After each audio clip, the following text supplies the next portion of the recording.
Hey, what's up everyone, it's Trademark here, bringing you a Team Deathmatch gameplay of Modern Warfare 3 on the map Bootleg. Now, since the game hasn't been released yet, I will try and explain as much as I can about what's going on in the background. So to start off with, I'm using the Type 95 assault rifle with the Stinger as my secondary. The proficiency I'm using is Kick, which reduces recoil, and I have a silencer attachment.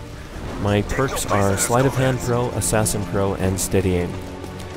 The equipment I have is Bouncing Betty and Flash Grenade, and then the strike package I'm using is the Assault package, and the point streaks that I have are the Overwatch, AC-130, and Juggernaught.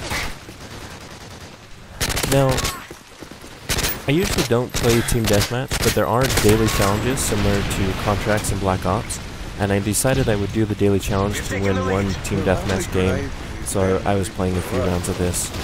And just to give you guys the biggest first impression I can give about Modern Warfare 3 is that everything picks up right where it left off with MW2. I mean, the controls, gameplay, and visuals are for the most part very similar to MW2.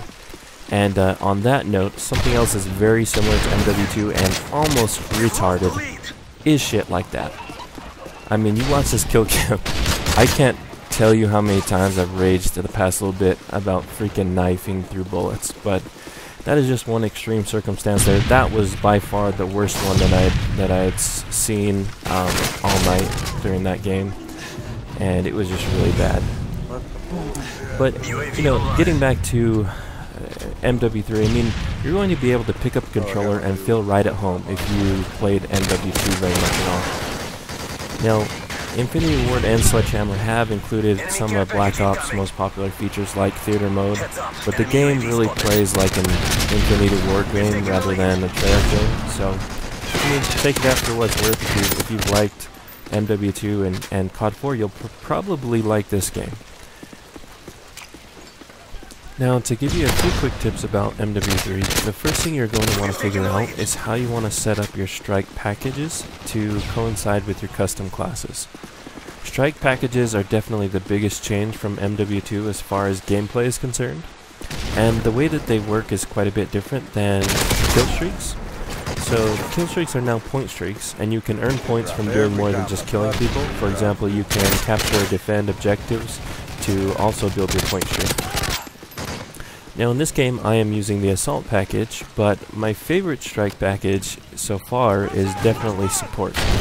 Support point streaks don't reset upon death, so for an aggressive player like myself, I can rush and push an objective all day long and not have to worry about ruining my point streak in the process. Now the Assault strike package is definitely deadly, and in the right hands you can single-handedly change the tide of a round and rally huge comebacks just by chaining some of the top point streaks together.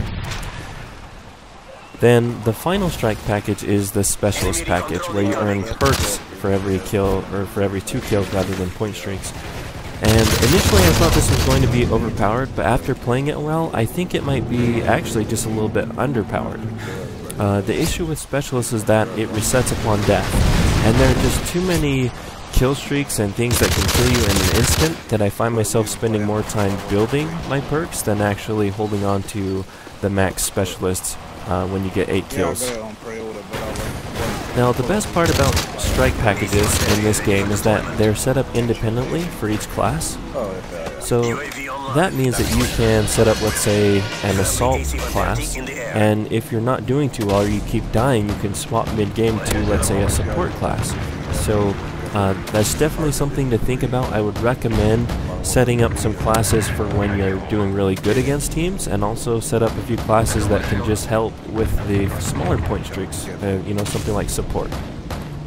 Now, the last thing I want to talk about in this video is something that Infinity Ward and Sledgehammer have been saying a lot before the game's launch. Basically, they've been saying that with MW3, they're trying to bring the game back to more of a gun-on-gun infantry combat game, like COD 4, rather than being so heavily reliant on overpowered kill streaks or perks, like in MW2. And during my first few hours playing the game, I felt this was actually quite the opposite. I mean, with point streaks being earned from additional methods other than just killing players, as well as allowing higher point streaks to be earned from a lower point streak. For example, you can earn a 7-point attack helicopter by killing 2 players with a 5-point predator missile. So that, along with the fact that support point streaks do not reset upon death, I felt that there was more point streaks being called in for MW3 than there has been in any other previous Call of Duty game. And after playing the game for 2 additional days, I feel that I might have been a little premature on that judgment. You see, I'm a very competitive player, and I rarely play COD without a team of at least 4 people that I know. And I'm starting to realize the more I play it, that a lot of the point streaks being called in by the enemy team would never have been earned in the first place if I didn't have a couple of my teammates going 2 and 26 every round trying to get a 360 no-scope headshot for their sweet montage video. And I was able to add a few decent players to my team today, and literally every game we played we were just destroying the other teams. And so I think that come November 8th, when I'm able to play with the full team of my clanmates, I won't have to experience all the frustrations of playing alone, and I believe my enjoyment of the game will go up tenfold. Which, for me, the enjoyment of COD has always been to be able to wreck kids online with a few of my buddies. So anyways, that about wraps it up. I'll be posting some more videos shortly. Let me know if there's anything in particular that you want to see. So thanks for your support. Malo al pito, and I'm out of here.